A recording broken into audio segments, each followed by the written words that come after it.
Okay, are you guys getting ready for this? You've been ready, haven't you? Okay. Welcome to the National Civics Bees Wyoming State Finals. We are absolutely thrilled to have you all here to celebrate civic knowledge, community engagement, and the incredible young minds representing the Cowboy State.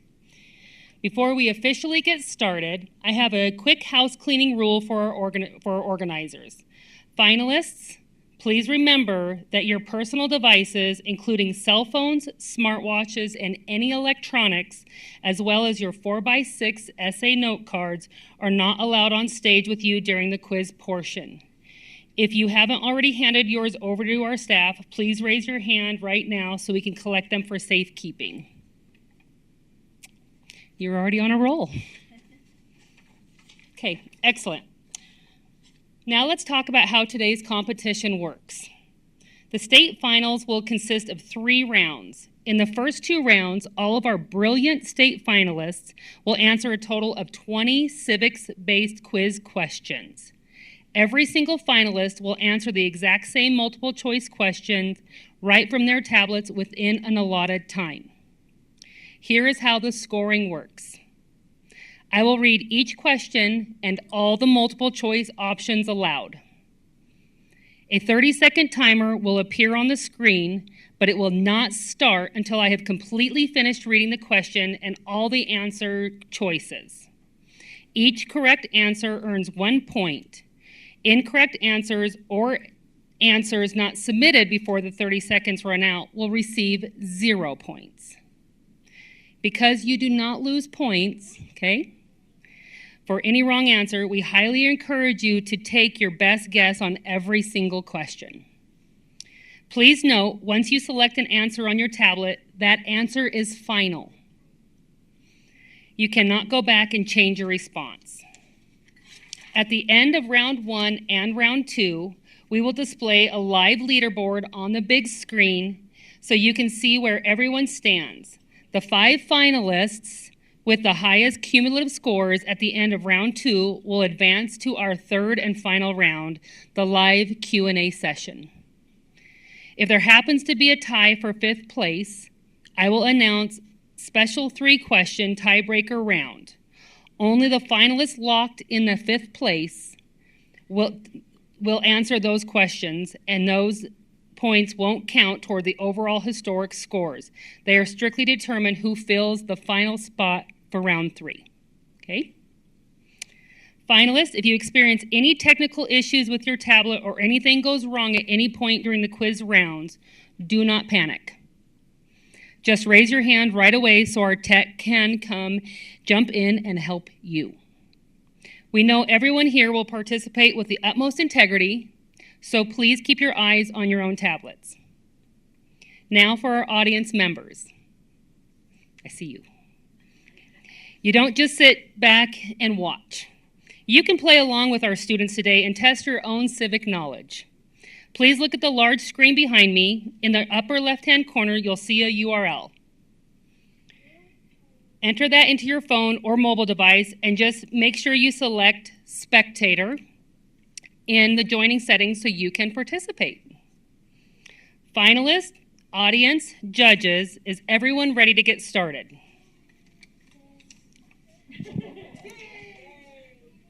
Finalists, at any point were you not able to hear me?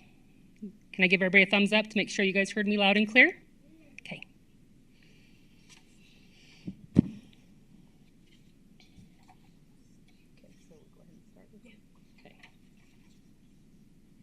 I can assure you I'm just as nervous reading these and making sure that I pronunciate everything just as much as you may be nervous taking this test, so we're all on the same leveling field, okay? Okay, here we go.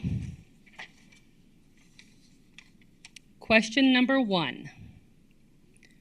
What did the Missouri Compromise of 1820 do regarding slavery in the Louisiana Purchase north of the 36-degree, 30-foot north latitude line? A, it banned slavery. B, it allowed slavery to expand freely. C, it promoted slavery in southern territories. Or D, it was indifferent to slavery.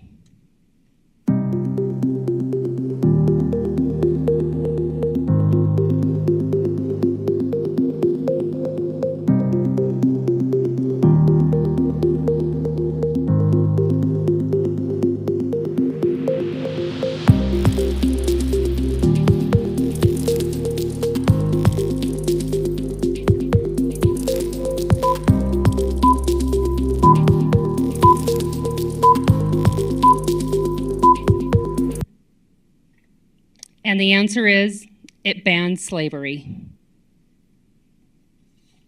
Question number 2. What are iron triangles in U.S. government?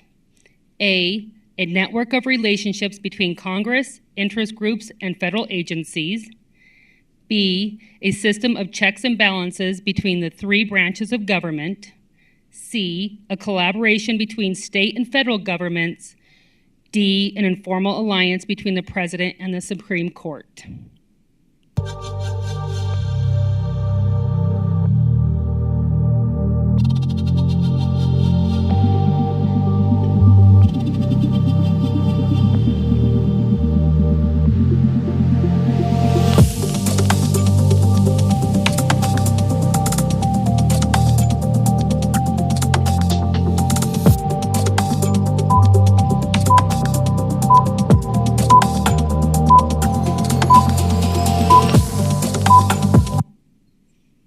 And the answer is A, a network of relationships between Congress, interest groups, and federal agencies.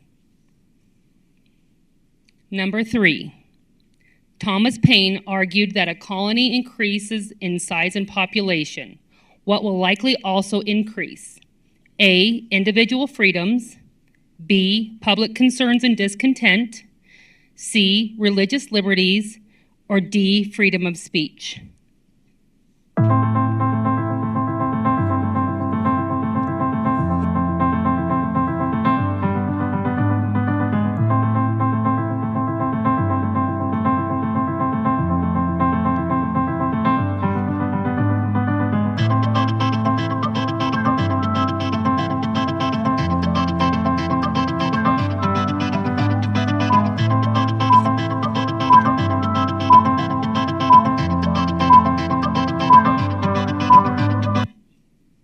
And the answer is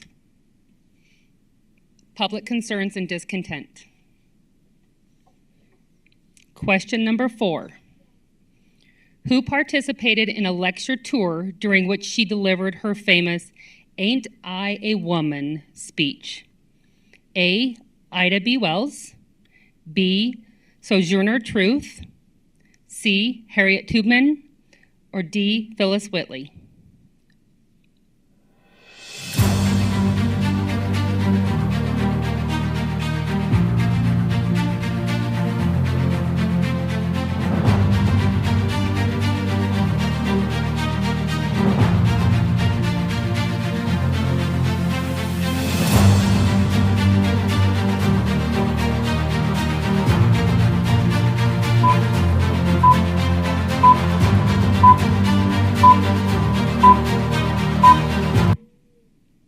And the answer is Sojourner Truth.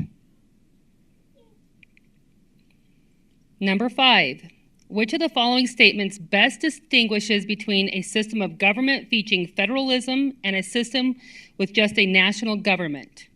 A system of federalism consolidates all power at a centralized level while a national government distributes power among states. B, a system of federalism divides powers between national and state authorities while a national government centralizes power in a single entity. C, a system of federalism allows states to govern on all issues, including national defense, while a national government does not permit state-level governance. Or D, a system of federalism is temporary, while a national government is permanent and unchanging.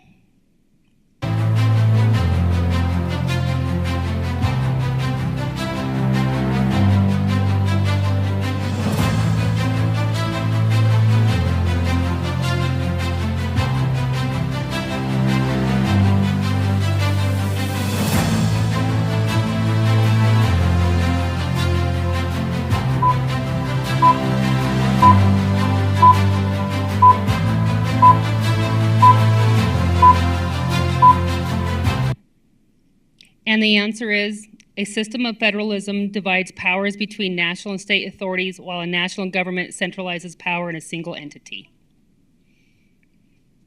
Number 6, which founding principle is illustrated by this passage from Article 1, Section 5 of the Constitution? Each House may determine the rules of its proceeding punish its members for disorderly behavior, and the concurrence of 2/3 expel a member? A, rule of law. B, federalism. C, popular sovereignty. Or D, limited government.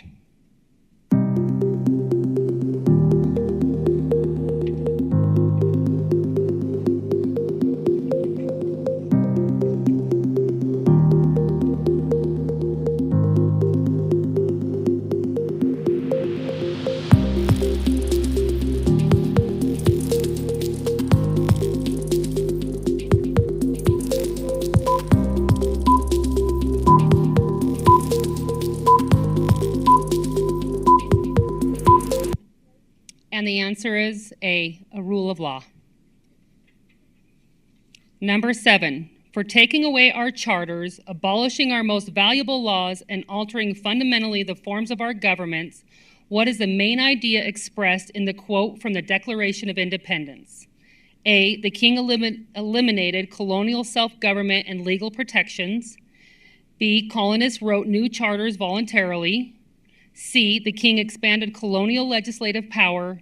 Or D, colonists abolished their own laws.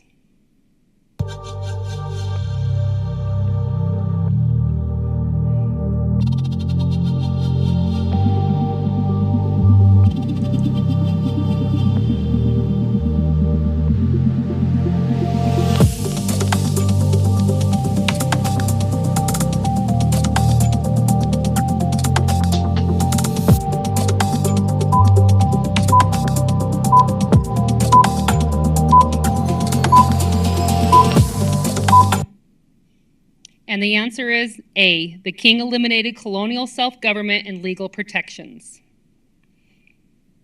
Number 8, the House impeaches a cabinet official. During the Senate trial, which action is within the Senate's constitutional power? A, declare the official guilty of a crime and send to prison. B, postpone the trial until the next presidential election. C, send the case to the Supreme Court for final ruling. Or D, vote by 2/3 to remove and possibly disqualify from future office.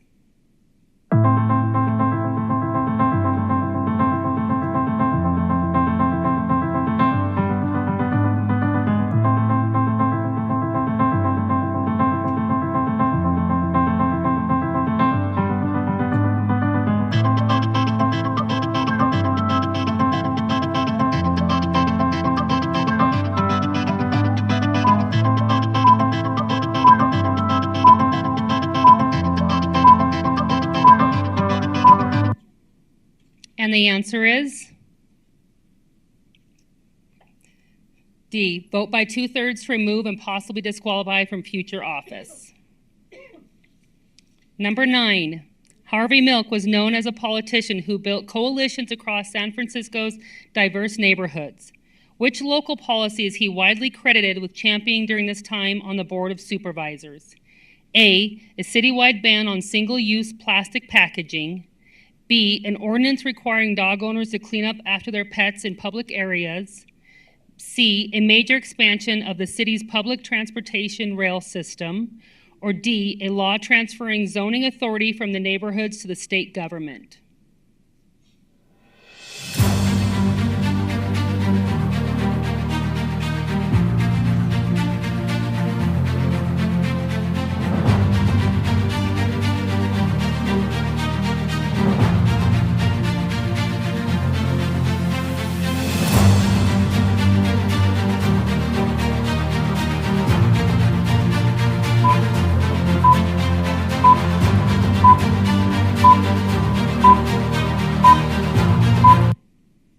And the answer is B, an ordinance requiring dog owners to clean up after their pets in public areas. Okay, number 10. How did the national origins quota system in the Immigration Act of 1924 change patterns of immigration in the United States? A, it increased immigration from Asia countries by removing restrictions. B, it favored Southern and Eastern European immigrants over others. C, it reduced Southern and Eastern European and Asian immigration significantly. Or D, it had little real effect, just making existing limits official.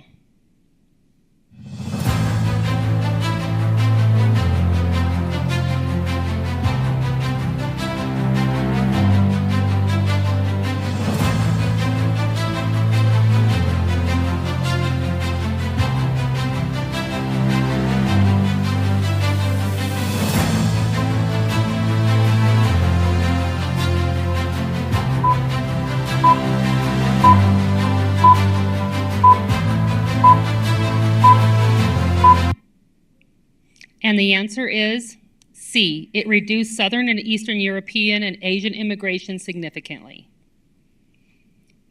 That is end of round 1. Scores are coming up, but first a quick poll. How do you plan to celebrate America's 250th birthday this year? A. Volunteer in my community. B. Visit historical site, museum, or landmark. C. Attend a 250th community celebration. D. Attend a local town hall or community meeting. E. Explore stories about America's history. Or F. Share content about America's 250th.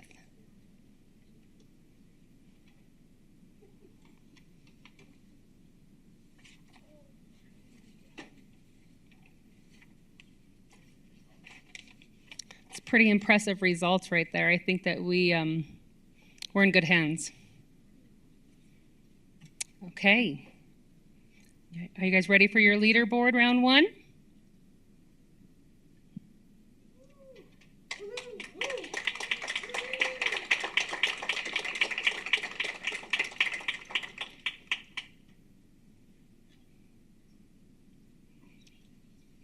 Okay, how's everybody doing? You ready for round 2?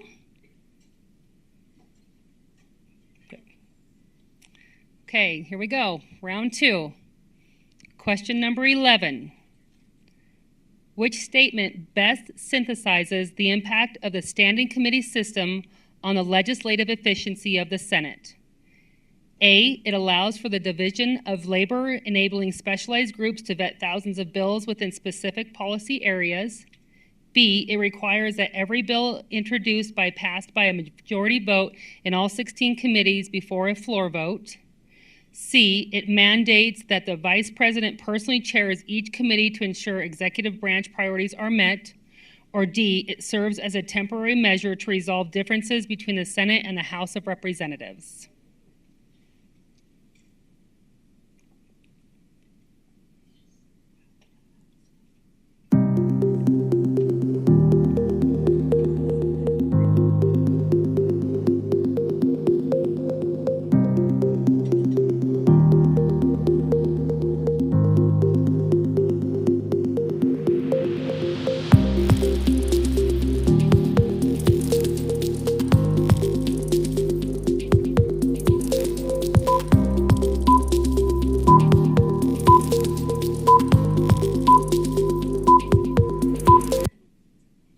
And the answer is A, it allows for the division of labor, enabling specialized groups to vet thousands of bills within specific policy areas.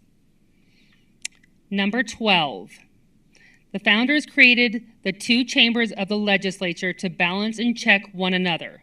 Which of the following is true of Congress? The House of Representatives represents the needs of the people, while the Senate focuses more on the needs of the states. B, the House represents the needs of younger people, while the Senate advocates for the needs of the elderly. C, the House represents the needs of the state legislatures, while the Senate acts on behalf of the state governors. D, the House acts as a check on executive power, while the Senate serves primarily as an advisory body to the president.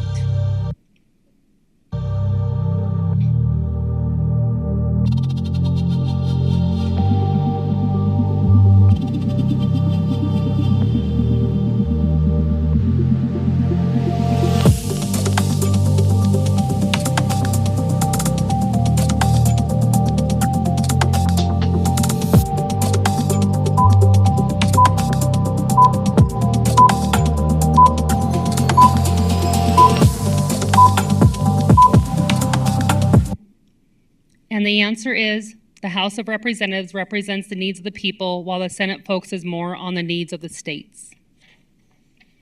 Question number 13. The principle of limited government ensures that which of the following is true? The government can regulate personal freedoms when it benefits the majority. B, the government powers are restricted to those granted by the Constitution. C, state governments have unlimited authority to override federal laws. Or D, federal agencies can create new powers to address emergencies.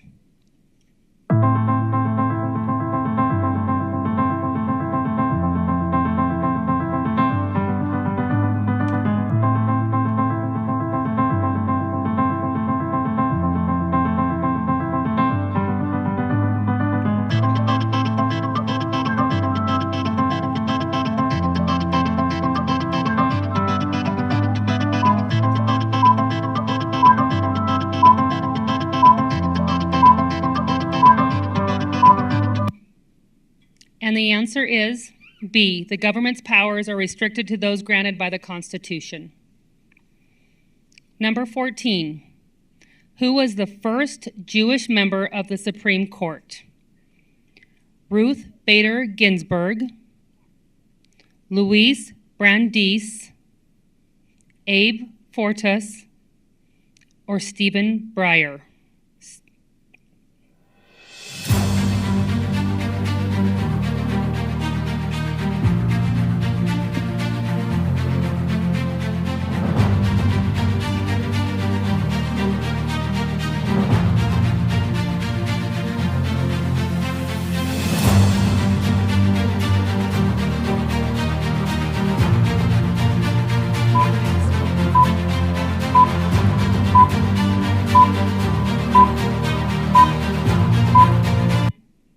And the answer is B, Louis Brandeis. Number 15, how does Aristotle describe the role of government in the politics? A, government's only role is to enhance laws and punish those who break them. B, government should act as a mediator between different groups in society and ensure the common good. C, government should focus on increasing economic growth. Or D, government's primary role is to maintain a strong military force.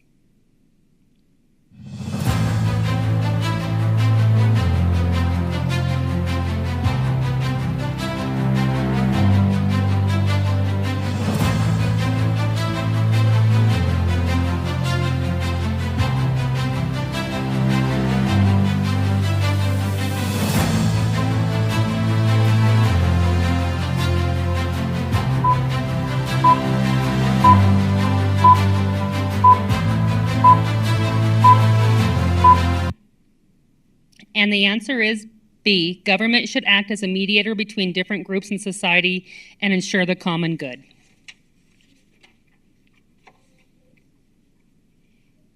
Question number 16. According to Federalist number 74, which design best fits the pardon power when decisions must be fast and responsibility must be clear? A, a council that shares decisions through group votes. B, the executive holds the power alone. C, judges reopen sentences within the courts.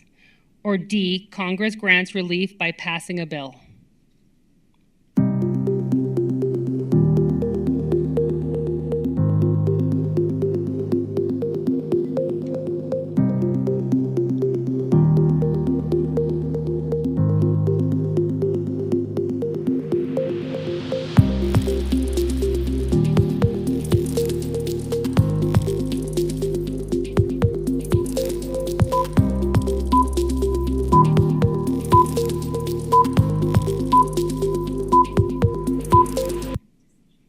And the answer is B, the executive holds the power alone.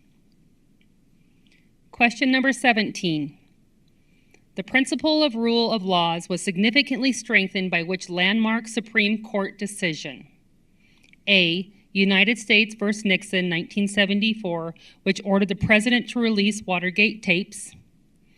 B, Dred Scott v. Sanford, 1857, which ruled that African Americans could not be U.S. citizens.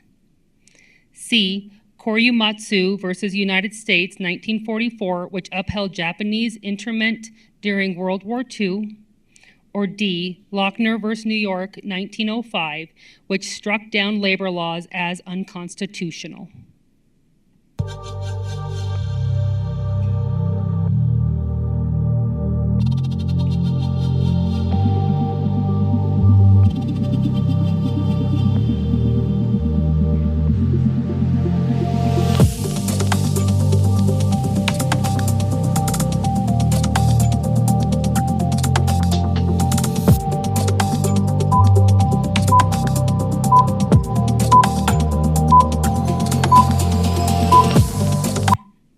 And the answer is A, United States versus Nixon, 1974, which ordered the president to release Watergate tapes. Question number 18. In the spirit of laws, Charles de Montesquieu argued that the best way to protect liberty was to separate the powers of government. Which example best applies this idea to the United States government? A, the president writes laws, judges criminals, and leads the military alone. B, state governments have authority to ignore laws from the national government. C, Congress makes laws, the president enforces them, and courts interpret them. Or D, citizens vote directly on every law instead of electing representatives.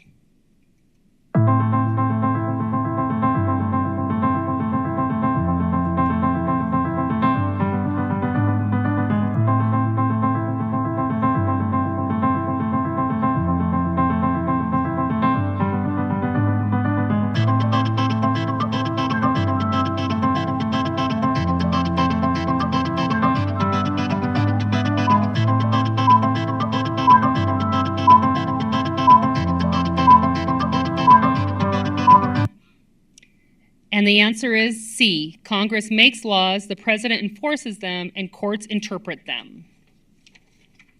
Question number 19. Successful movements have combined education, organizing, and protest. Why would a movement rely solely on online petitions likely be less effective than these historical examples? A, online petitions lack the sustained engagement and coalition building of multi-tactic movements. B, online petitions are unconstitutional, while protests and organizings are protected activities. C, online petitions reach more people, making them too broad to create focused challenge.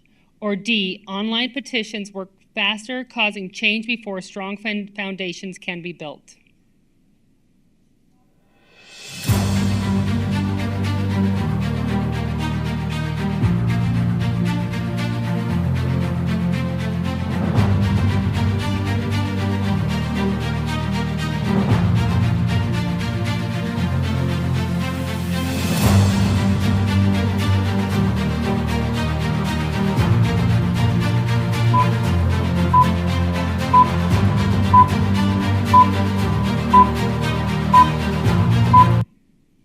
And the answer is A, online petitions lack the sustained engagement and coalition building of multi-tactic movements. Question number 20. The Supreme Court considered restrictive covenants in the decision in Shelley versus Kramer, 1948. What does restrictive covenants mean in a broad sense? A, private agreements that limit who can buy or occupy property. B, laws that regulate business. C, contracts requiring jury duty. Or D, agreements between states.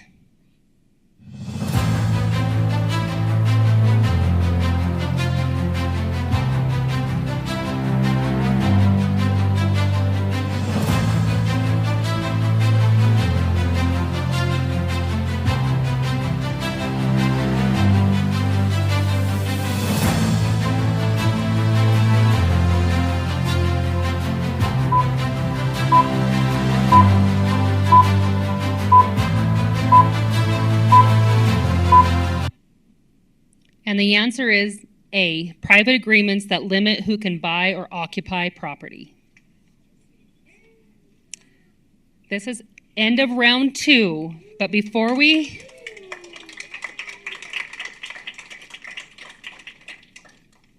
But before we move on, we're going to do one more round break question just so that you can have a little fun and let that release in what's been going on in your brain. Which of these would be most likely to do, let me start over, okay? Which of these would you be most likely to do to improve your school or community? A, join or start a club that works on a cause I care about. B, write a letter to a leader. C, volunteer at or help organize a local event. Or D, create a petition or social media campaign about an issue.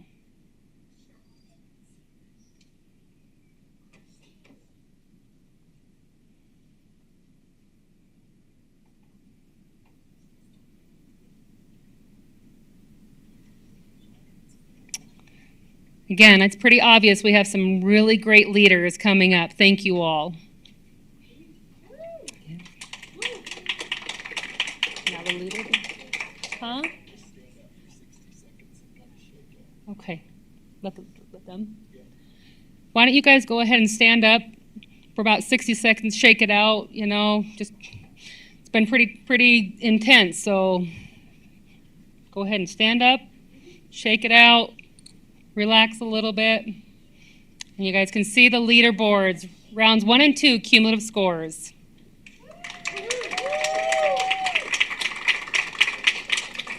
So we won't have to do a round 3.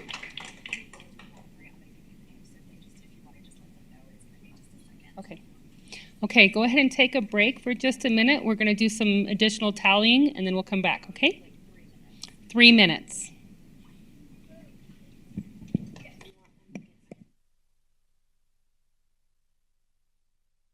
Okay. The results are in, and we have our top 5 finalists moving on to round 3. As I call your name, please remain at your station. 5th place, Caleb Ellis.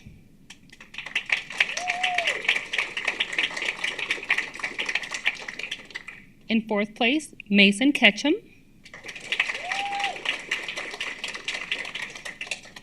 In 3rd place, Rowan Hibbs. In 2nd place, Liberty Larson. And in 1st place, Beth Black.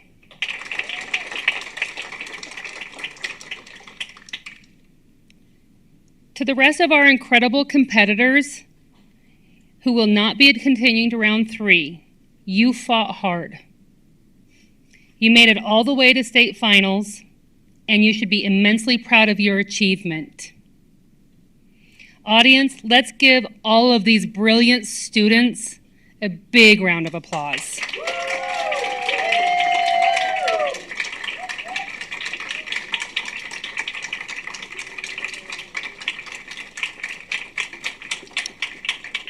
If you are not advancing to round 3, you're welcome to go ahead and sit in the audience.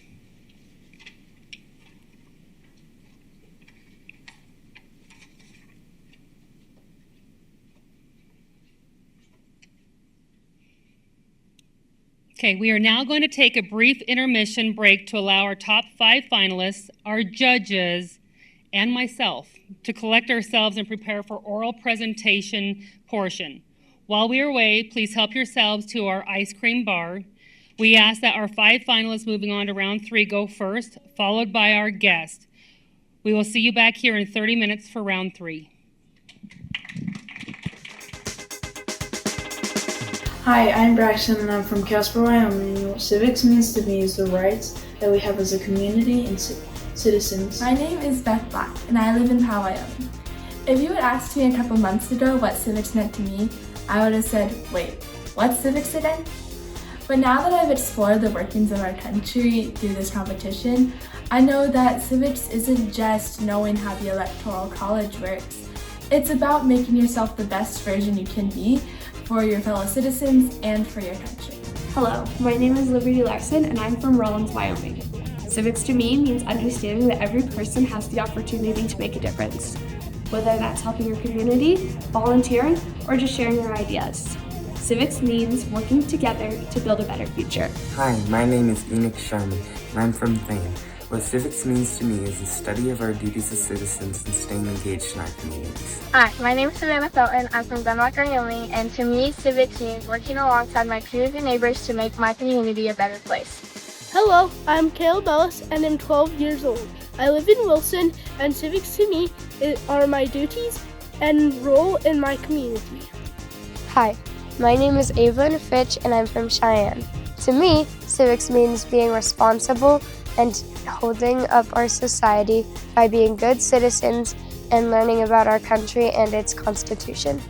Hello, my name is Mason Ketchum, and I'm from the city of Casper. To me, civics is a bridge between political science, law, and history, allowing individuals in a community to understand how different forms of government work and how they can actually participate in that community.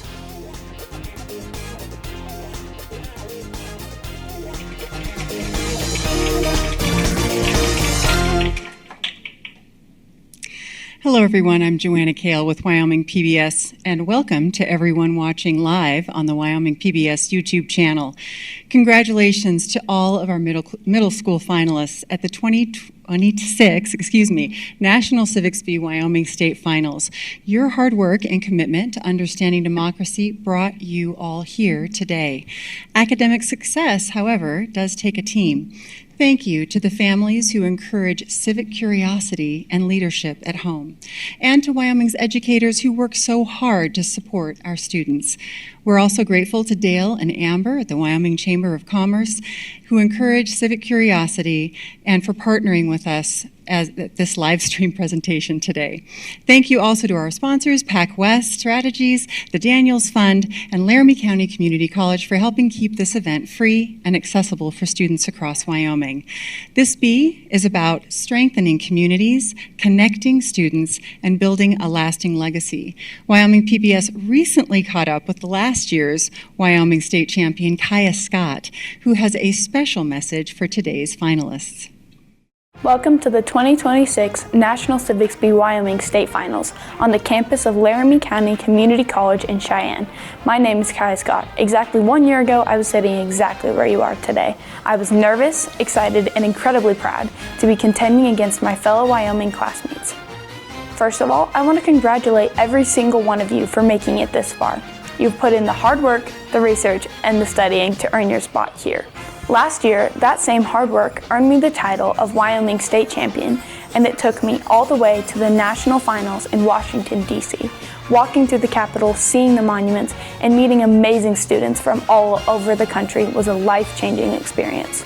So, as you get ready to start today's competition, I want to give you one piece of advice. Take a deep breath. Trust what you've learned, and don't be afraid to let your passion for your community shine through. You are the future leaders of Wyoming, and we are all so incredibly proud of you. Good luck, have fun, and let the 2026 Wyoming State Finals begin.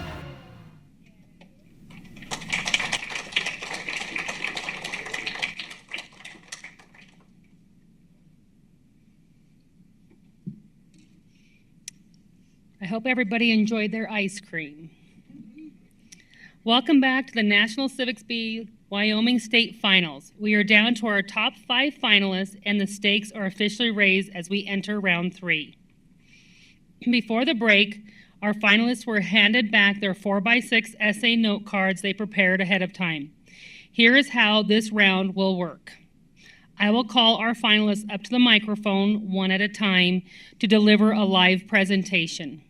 We will go in reverse order of how they placed in the quiz rounds, meaning our 5th place qualifier will present first, followed by 4th place, and so on. Each finalist will have exactly 3 minutes to deliver a speech pitching the ideas in their civics essay. Judges will ask follow-up questions. The finalists will have another 3 minutes to engage in a live Q&A session with the judges.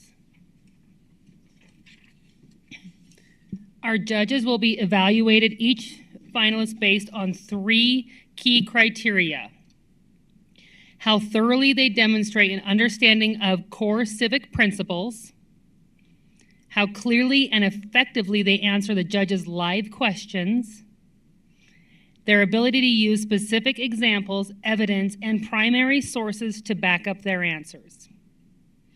Once round 3 concludes, The judges will add their presentation scores to their quiz scores from rounds 1 and 2 to determine our final cumulative totals.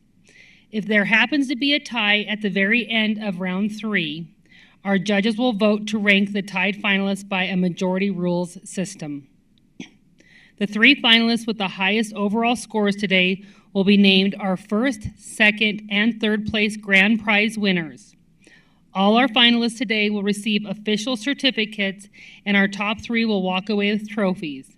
Most excitingly, our first place Wyoming State champion will win an all expenses paid trip to compete in the national championship in Washington, D.C. this fall.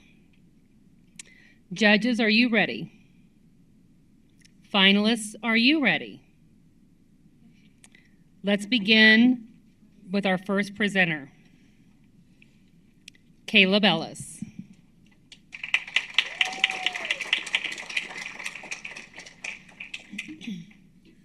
Caleb, would you want me to take the microphone off, or do you want to stand here? You absolutely can. Where do you want the Yeah, they can have them. Do you want to hold it, or else you can put it up here? Whatever's easiest for you, sir. Put them up here. There you go.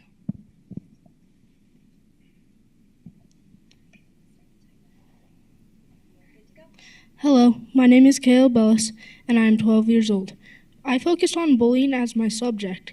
And have you ever been bullied or seen someone else be bullied? Bullying is awful and affects everyone involved. Students can make schools bully-free by being an upstander and helping the victims recover. How to be an upstander. The National Institute of Health says that bullying stops in 10 seconds, 57% of the time an upstander is involved. One stepping in encourages others. I have a personal example. When I was in 3rd grade, I was watching someone be mentally, it was a lot of bad words and not really the best support. So I told him to stop, and he tried to choke me, but everyone else in the class just told him to stop. Yeah. Help the victim recover. Bully-Free Schools says that victims recover by spending quiet time outside or reading books and using humor like funny videos or jokes. I have a personal example when I got bullied a lot. I liked reading books or watch funny videos with my sister, and supporting victims helps their mental health, which can prevent suicide, which is really good. Why does this matter? Bullying takes away people's rights to equality and respect. Everyone deserves to feel safe, valued, and treated with dignity, and respect is a civic value that every student deserves. In conclusion, schools can be bully-free by standing up to the bullies and helping the victims recover. You can count on me to be an upstander. And just remember, next time you see someone being bullied, your actions can always make a difference. Thank you. Do you have any questions?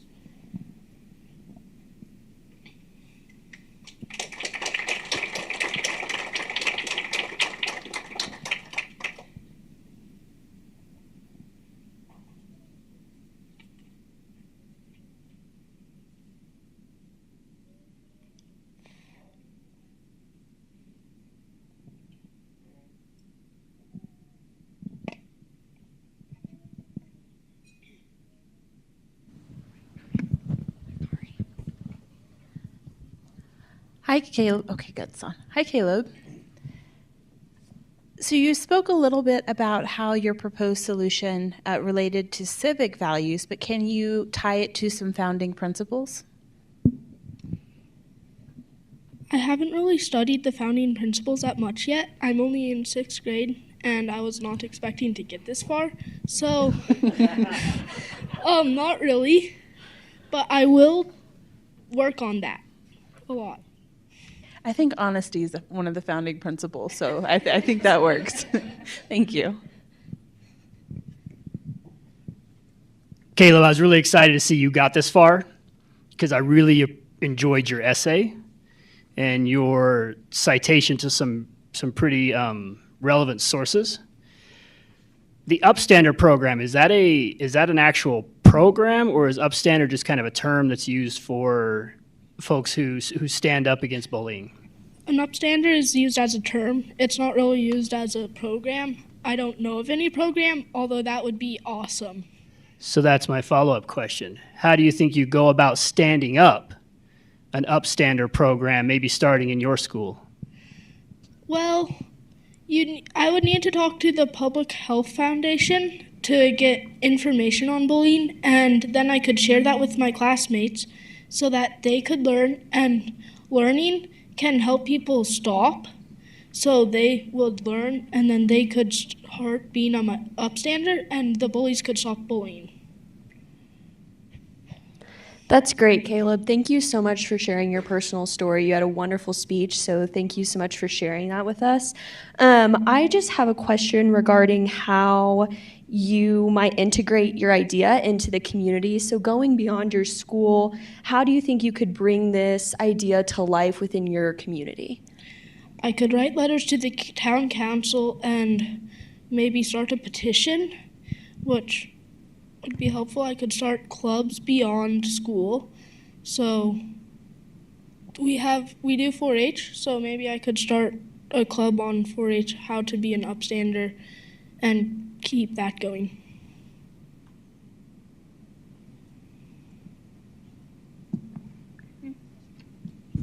Thank you, Caleb.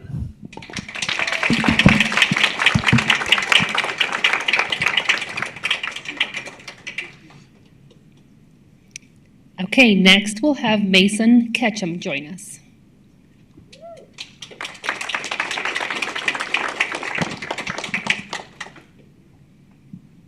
You can put your cards up here.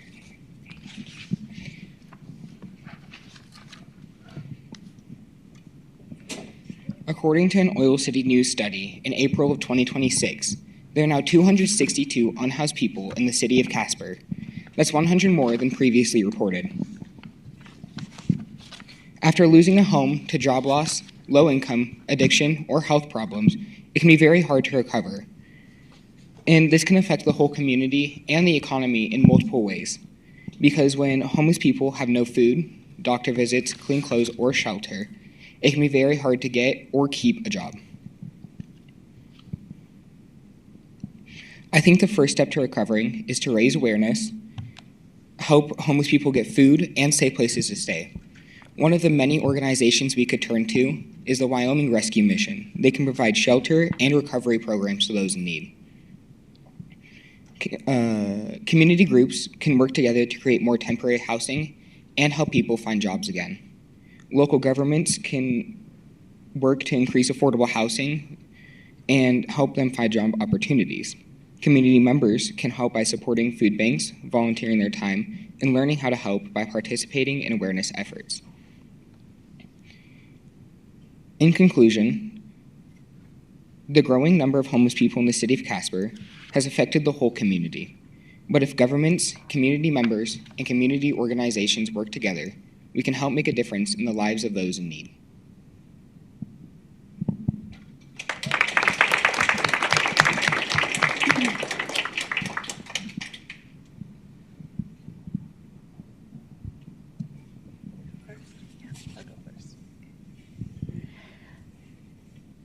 Hi, Mason. Thank you so much. That was wonderful.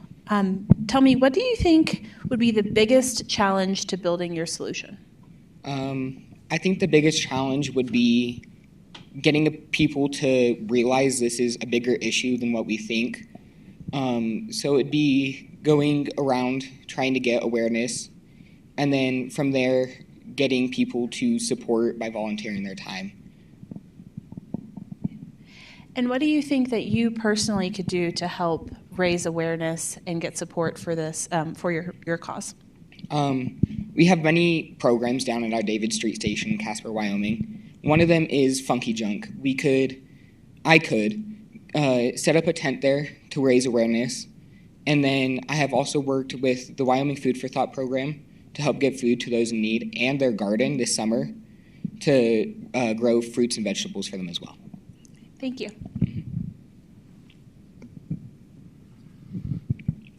Mason, talk to us a little bit about the Wyoming Rescue Mission.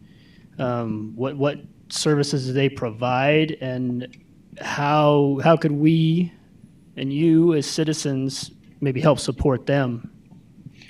So the Wyoming Rescue Mission, as I have recently learned, only accepts males. So we can work not only with them while they provide recovery programs for addiction and alcohol, but we can work with the Seton House for women and children, and we can help them build more apartments to take in more of the homeless community. So we have less people on the streets, creating a unsafe environment for everyone. And as community members, we can volunteer our times at the Wyoming Rescue Mission and the Seton House to help bring food to them, help them recover, and give them someone to talk to. Thank you. Thank you so much, Mason, and I really appreciate you bringing this topic up. I guess my question would be, you said you were going to integrate and work with small businesses such as the Casper Humane Society and Town Square Media. How exactly are you going to work with these businesses? How do they support your cause? For the Town Square Media Station, it's our leading media station for all our music on the radio. And I've partnered with them before to help the Boys and Girls Club present their auction and all that. But I can work with them to help as another way to raise awareness and bring in more people to help with this issue. And the Humane Society? We could work with them to help get like an average or a number on how many people there are and figure out from there what we need to do. Thank you, Mason.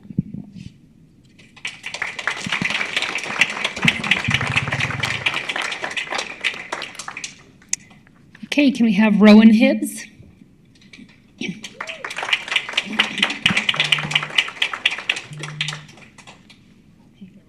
Make sure that you hold the mic right up underneath you. Hi, my name is Rowan Hibbs, and my topic was also bullying. In recent years, I believe bullying in schools has almost become accepted in a way. Lots of kids get away with bullying, even the punishment isn't very severe anymore. This problem has caused a lot of people insecurities and lower self-esteem. Bullying completely ignores our civic virtues of respect by putting others down for one's own ego. Some of my solutions to this problem are bringing in a professional who studies the effects on things like bullying so he can give speeches about it. Also, we could host anti-bullying seminars/assemblies. I know personally that our school resource officer and health teacher work together a lot, so maybe they can give lessons on it. These speeches will certainly help, but they're not going to completely fix the problem. For a change to actually happen, we need to show them real-world examples. And many believe that just a more severe punishment will make the kids act right, but it won't. It'll just make bullies more mad than they were before and more willing to do it again. So, our communities could build an authoritative place, but I don't believe that's right. We should have an equal and caring community where we think about others' well-being while also showing equality, integrity, and respect. We could talk all the problems we have, but if we want any change, we need to take action. Our civic virtues aren't just words on paper. They're guidelines that shape our country, our state, and our towns.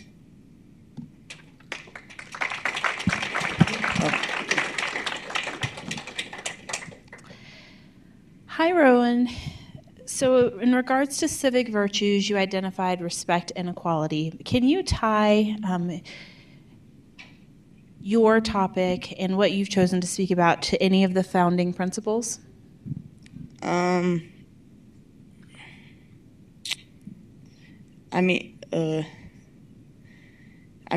if we don't, I don't know how to word it correctly. If we keep putting each other down, that's not showing respect. And if we build each other up to care for each other, that's more respectful and equality for each other. Thank you.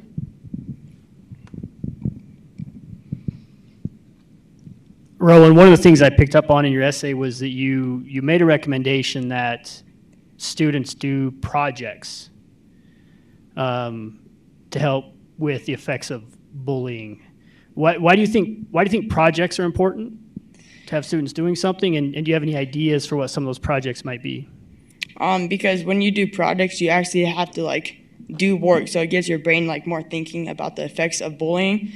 And some projects may be like researching and like writing an essay on like effects of bullying. Okay, thank you.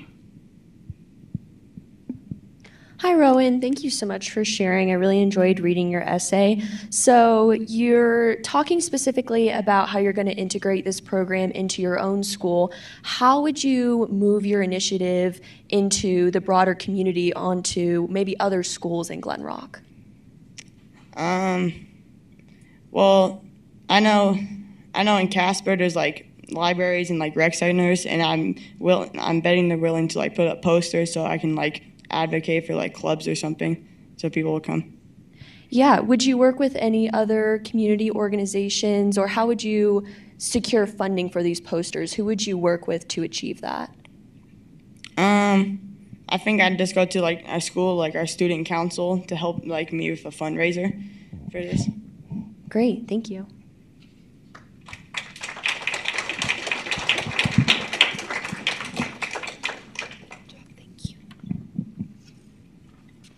Okay, Liberty Larson.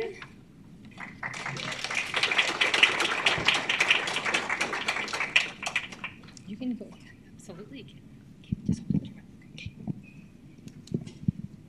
Hello, my name is Liberty. I live in Rollins, a small town where the population is decreasing and people move in and out very frequently. Since the 2020 census, the population has decreased by 7.3%. This has caused businesses to close, which has resulted in giving kids and families less things to do. With people moving in and out a lot, it makes it difficult to make friends and for people to feel connected. I would like to see Rollins become a place that attracts families and gives them a reason to stay. Community isn't just built by one person. It grows when people come together for the better good.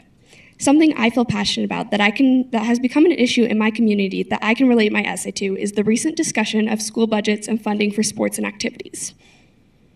My solution is to have more opportunities to build community connection. Rollins has a lot of opportunities to build connection, but most of them only occur in the summer. When summer ends, there is less opportunities to connect with one another. People that I've known that have left have said that winter is tough because there's nothing to do. My idea is to utilize school sports events to build community connection by hosting tailgating parties before sporting events like football or basketball games. I would talk to my school administration to get approval first to use the commons area so we wouldn't have to be outside in the snow if it's bad weather. I would also work with food vendors to see if they would be interested in participating. I would work with the student council and other clubs to come up with games and other activities before the main event. I would also ask them to promote the event through making flyers and posting on social media. I believe utilizing school sports will strengthen our community because it will help people make friendships and give kids a safe place to have fun. I would love to see a football stadium packed, the stands full to swim meet, or a basketball game with nothing but standing room, because that to me just shows community connection. By bringing more families together and increasing participation in school sports, this initiative would demonstrate to the school district that investing in athletics strengthens both students and the community. One of the ideas our country was founded on is that citizens don't have to wait for someone to solve our problems. We as a community can solve them ourselves. Community connection opportunities give people the freedom to come together, support local businesses, and strengthen the community. A strong community doesn't happen by accident. It depends on citizens who are willing to step up and volunteer. That's what responsibility looks like. Since writing and submitting my essay, I've realized that it's more than just hosting an event. It's about practicing the same principles and virtues that have helped our community succeed since our country was founded 250 years ago. The founders knew that a free country depends on citizens who are willing to get involved. Community connection events give people the chance to do exactly that. Instead of waiting for change, neighbors work together to improve their town. That's what consent of the governed looks like in everyday life. It also encourages civic virtues like responsibility, respect, and cooperation because everyone plays a part in making the community stronger.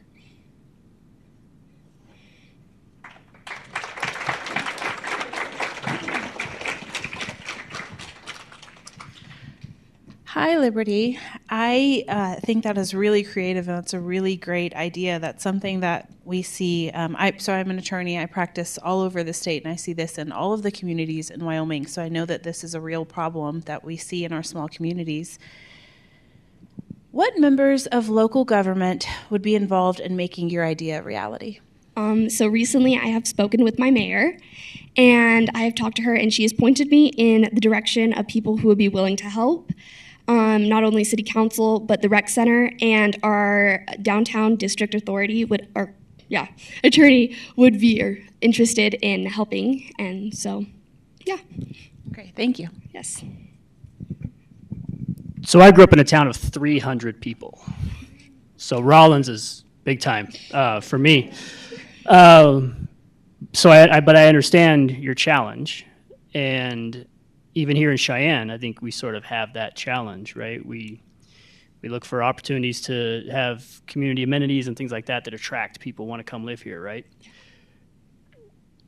With school sports kind of being the focus of your talk, how do you, and are there resources out there that you've looked to maybe invite and gain participation maybe from parts of the community, members of the community that either their kids are younger and don't maybe participate in high school sports yet, or they don't have kids in their home and to participate in high school sports? Thank you for your question. So one thing that I have said in my thing was getting food vendors involved. Our food trucks in town are very popular, and I feel like if we were to say like, oh, this really popular food truck is here, people would most likely be able to come out and want to be involved. I also feel like if we put more interest into our school sports, that people will be like, oh my gosh, we're decent at sports, let's go support this. Thank you.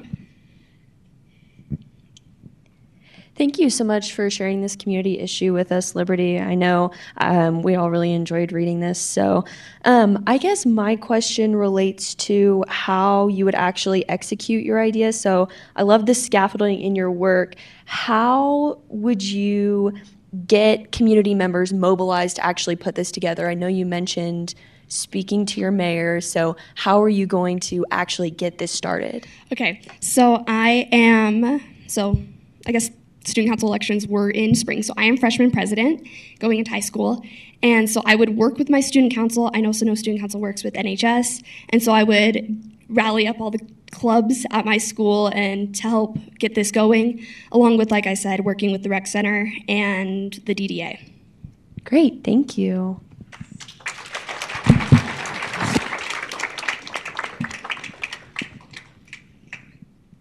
Okay, and Beth Black.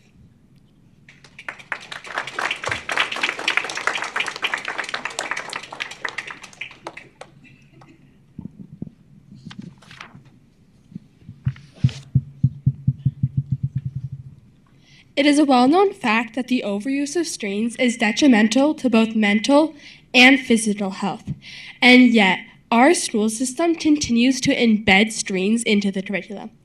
Good afternoon. My name is Beth Black from Powell, and my topic is the overuse of digital devices in public schools. A study from the National Bureau of Labor Statistics concluded that students spend, on average, 8 hours a day on screens, and half of that time is generally school-related. By reducing screens in classrooms, we can avoid needless screen time and foster a healthier future for America. During my research, I met with Brian Schroeder, former Wyoming Superintendent of Public Instruction. He emphasized that students have a right to a strong education, and overusing screens has clearly been shown to impair learning. The National Assessment of Educational Progress, established in 1969, shows that test scores have been dropping since 2010, when a 1-to-1 student-to-screen ratio became common. After COVID-19, screen usage skyrocketed and test scores plummeted. This correlation is clear. The more screens in classrooms, the lower the test scores. This is a violation of student rights because they are entitled to a strong education. I also spoke with Ellen Cotton from the organization of Strong, which I referenced in my essay. She spoke on the responsibility of schools to provide a meaningful education and gave the example of South Carolina, which is working toward a reduction of strains in classrooms with the help of Strong. In the Declaration of Independence, we are guaranteed to life, liberty, and the pursuit of happiness. But as shown by falling test scores, students can't reach their full potential. I also recently spoke with my local representative, Paul Hoft, and I spoke about my plan to ensure schools are giving students the education they deserve. I would first acquire the support of local school boards and potentially state or even federal legislation to create regulations enforcing limited strain use. In elementary schools, they would only have a computer lab to use once a week. In middle and high schools, they would have a school-issued laptop, but it would be reserved for quarterly research projects. This issue demands our attention as the problem continues to grow. Putting policies in place will help the future of America thrive. Thank you.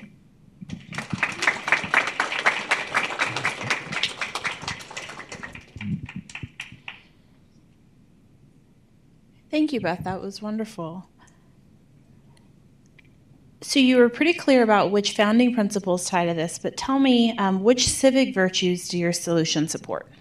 So when I spoke with Ellen Cotton, she mentioned the responsibility of schools, which I think connects strongly to the founding principle or civic virtue of responsibility, because students deserve that education and schools have that responsibility to give it to them.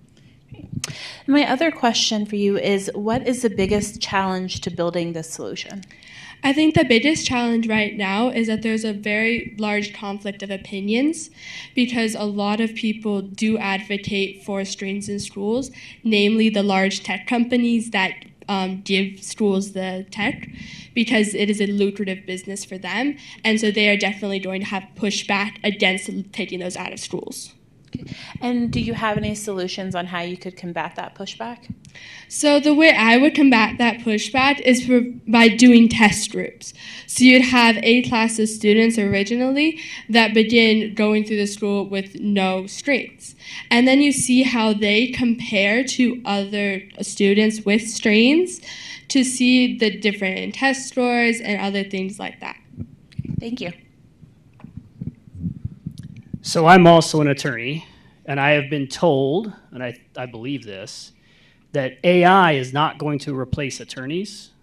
It's not going to phase out our work, but attorneys who use AI will replace attorneys who don't.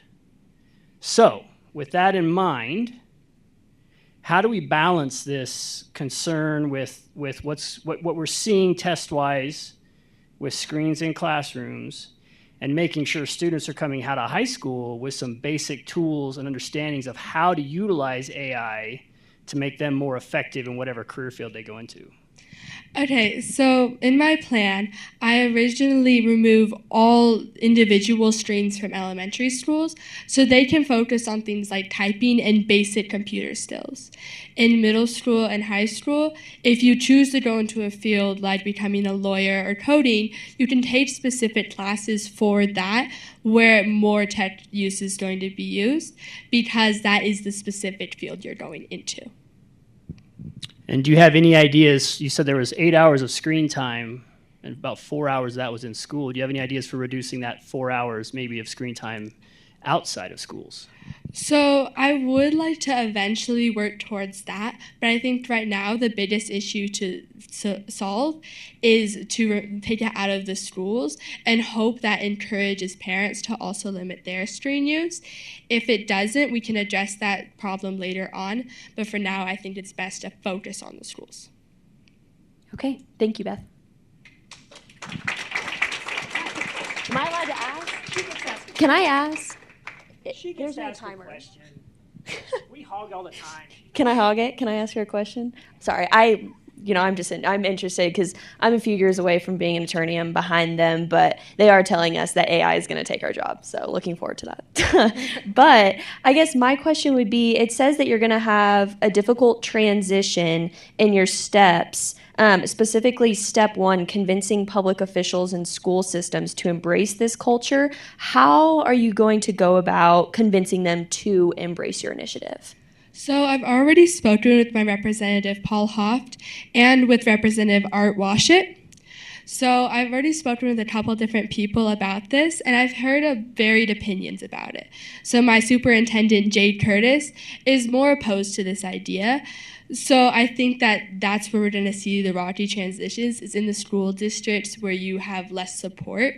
So that's where I think parent groups are so important, that they can also help push for less strings in schools. Like in the LA school district, a parent group actually eliminated strings K through 2nd. Great, thank you so much.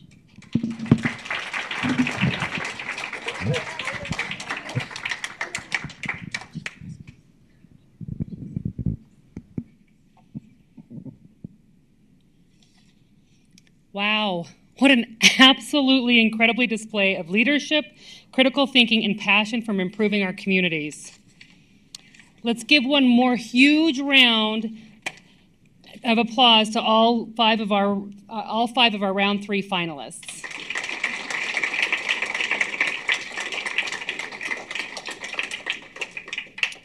Our judges, Katie Ames, Sam Kidd, and Grace Steenberger, are currently tabulating the final scores, combining the results from the quiz rounds with their presentation points. We'd like to thank all 3 of you for your time and your thoughtful questions for the candidates.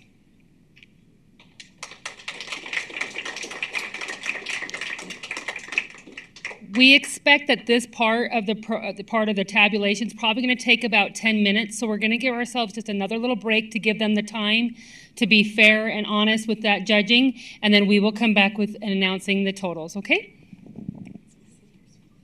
This has been an incredible afternoon, and we thank you all for sticking around with this. Before we move on to the final results, we'd like to give the judges just a few minutes for an opportunity for them to go ahead and give us their remarks on today's festivities and tell them a little bit about themselves.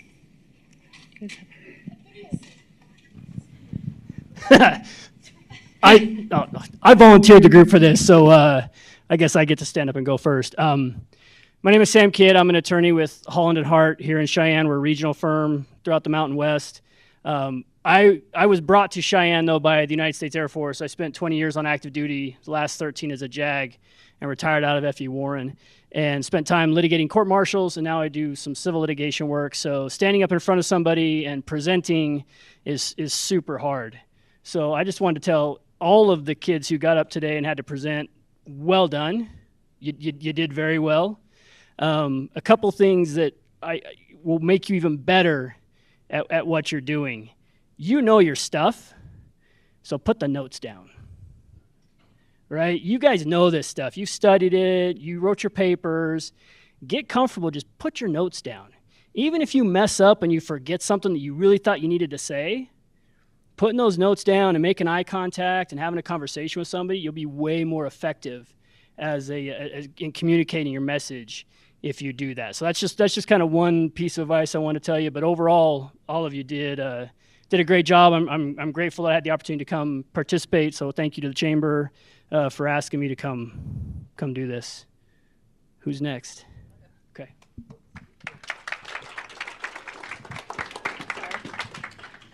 Hi guys, my name is Katie Ames. I'm an attorney. I'm here in Cheyenne. I also do litigation like Sam, so I, in front of judges and I have to talk to juries, and he is 100% right. It is so stressful and hard to do this, and you guys did a wonderful job. I was so impressed by all of you. The only, feedback, slight criticism I would have, and this is something I struggle with myself, is just slow down a little bit when you're talking. Some of you got really, really fast, and it was hard for us to follow you and listen to what you were saying, and we wanted to hear what you were saying because you're all so smart. So that's my only thing. I do it myself. I'm sure I'm probably talking too fast right now, but so that's my feedback. But you're wonderful, and congratulations to all of you.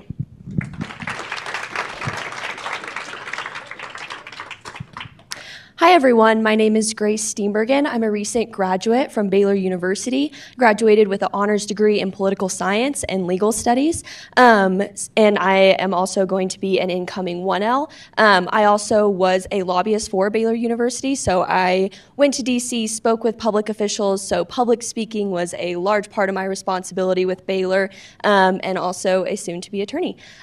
So just to reiterate what the individuals and judges said before me, you all did a wonderful job. I was so impressed by each and every single one of you, how you spoke in front of us, and just taking that quiz. A lot of individuals would not have been able to even do a portion of what you guys have done here. So really give yourselves a pat on the back for what you've done here today. I know I was personally so impressed by each and every single one of you, and I know my fellow judges were as well. So really be proud of yourselves. But I think my one criticism would be, write about things that you're passionate about. It is so much easier to write and talk about things that you're really interested in. And so my one thing would be, when you give your speeches, make sure you're talking about something you're interested in, because going off of that, it really allows you to speak about it from the heart, especially when you have personal experiences with things. I think another thing that also allows you to take the note cards out of your hands, because when you know something and you're passionate about it, you can just speak off the top of your head, and that really allows you to dive into the subject and know every single part about it. So thank you guys so much for letting us sit here and listen to your speeches and read your essays. Again, we were so impressed by every single one of you, so congratulations to all of you, and just, again, give yourselves a pat on the back and take a deep breath. You guys did an amazing job, and just being here today is a feat in itself. So congratulations, guys.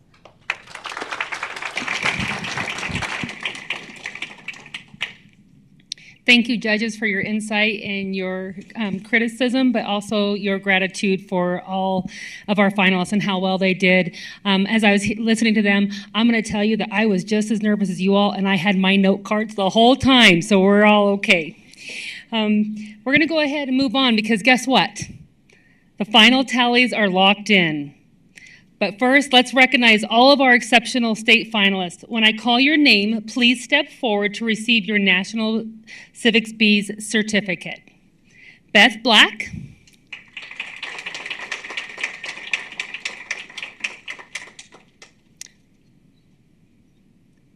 Braxton Blair.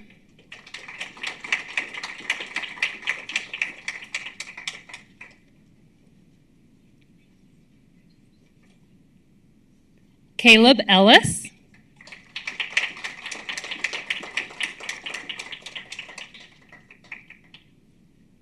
Savannah Felton.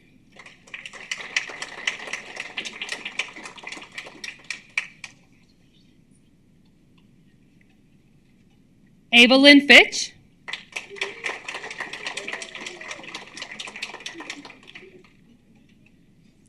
Ira Haskell.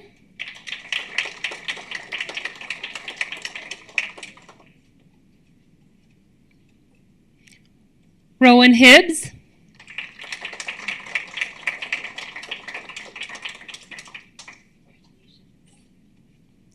Mason Ketchum.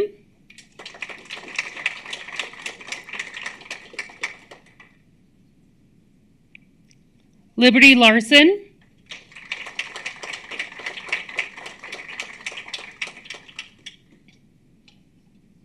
And Enoch Sharman.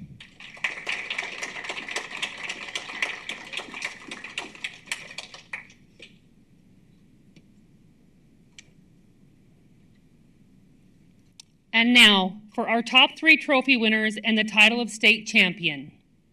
In third place, walking away with a beautiful trophy and $250, let's hear it for Mason Ketchum.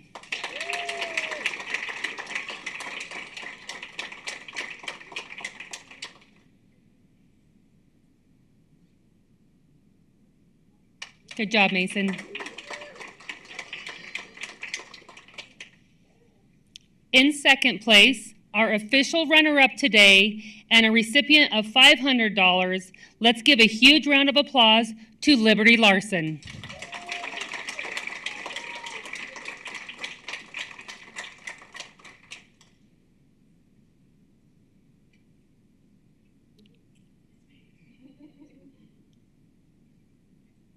Congratulations, Liberty.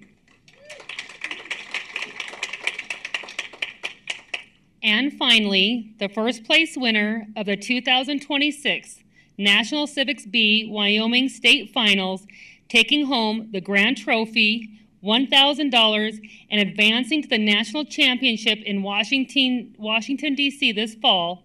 Please give a massive Wyoming congratulations to Beth Black.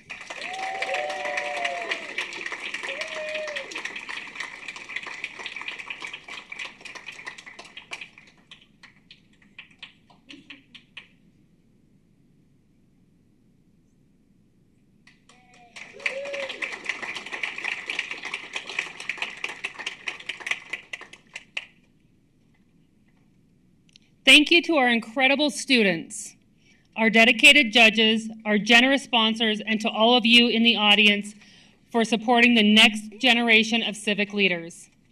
Drive safe, everyone, and have a wonderful rest of your day.